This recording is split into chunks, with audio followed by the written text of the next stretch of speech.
Good morning, Kentuckiana. Thank you so much for waking up with us on this Sunday morning. I'm Gabriel Gonzalez. And I'm meteorologist Matthew Willoughby. All right, it is 7 o'clock here on a very cold, I think it's very cold. Do you think it's very cold? Yeah, I think it's a little chilly. I think I put on about 3 layers this morning coming in, so. We're not allowed to have heaters at our desk either, so I had my blanket, I had my jacket, and it's cold. It's cold outside, it's cold in here.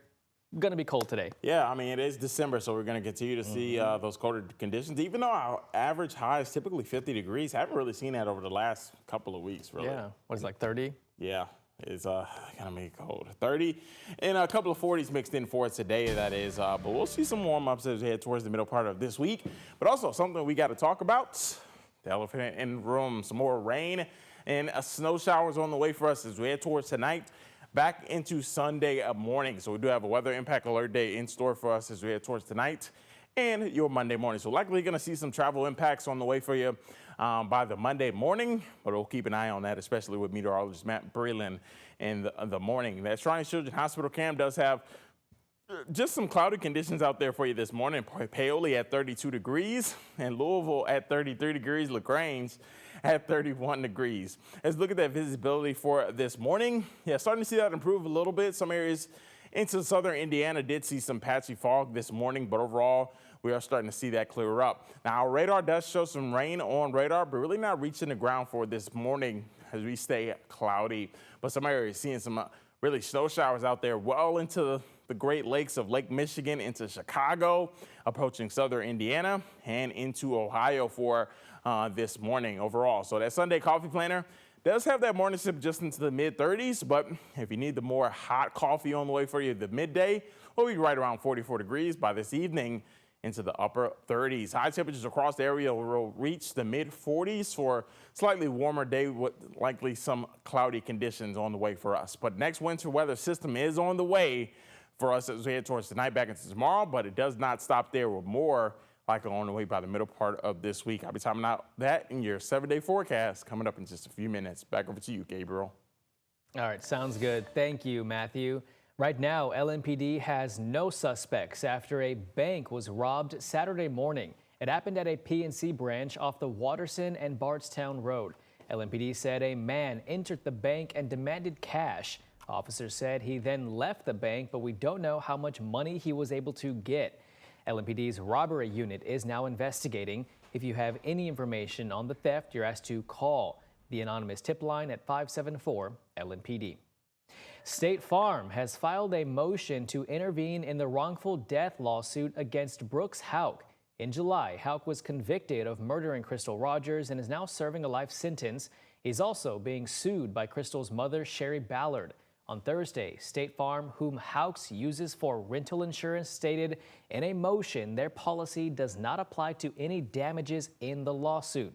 State Farm's lawyers wrote, quote, State Farm's policies do not provide coverage for plaintiffs' claims against defendant Brooks Houck. State Farm seeks to intervene for the purpose of participating in discovery and filing a dispositive motion on State Farm's coverage obligation, end quote. A judge is set to hear that motion on January 7th.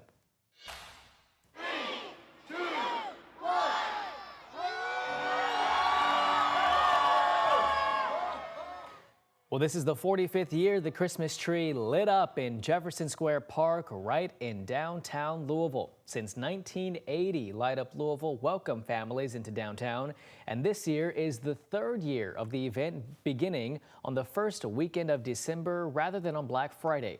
WHAS 11's Clarice Shaley brings us the holiday cheer. Merry Christmas!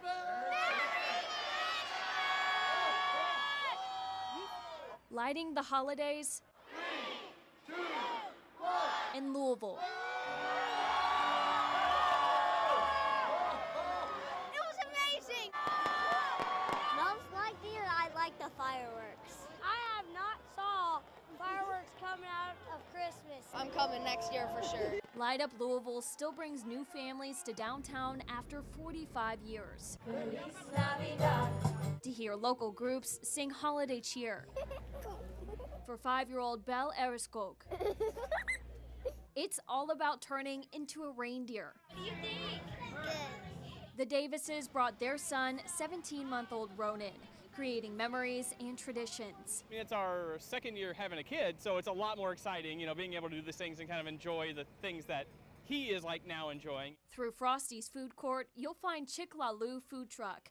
Owner Tom Brennan has been coming to the event for 3 years. Everybody's here having a good time. Everybody's having fun. They're getting a lot of good stuff to eat. As the night falls, the lights from the parade shine through. Look, the Grinch! I think it's going to start being a tradition. Marissa Robinson brings her son to see the festivities. And he loves music, he loves to dance, so when the bands come by, he's bopping his head. A jolly display on Metro Hall and a visit from Mr. Jolly himself. Merry Christmas, Louisville! All is just the beginning of the holidays as Kentuckiana waits for Santa to arrive Christmas Eve. Clarice Shaley, WHAS 11 on your side. The festivities continue in Louisville with Light Up Valley Station. The event is from 2 this afternoon until 6 o'clock tonight at the intersection of Deering Road and Valley Station Road, and that tree will be lit at sundown.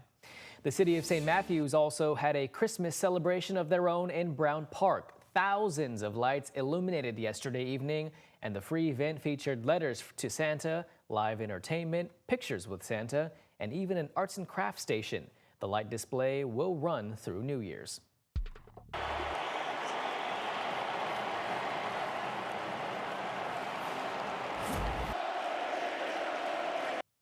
Thundering cheers for a historic season. Indiana won their first Big Ten championship since 1967.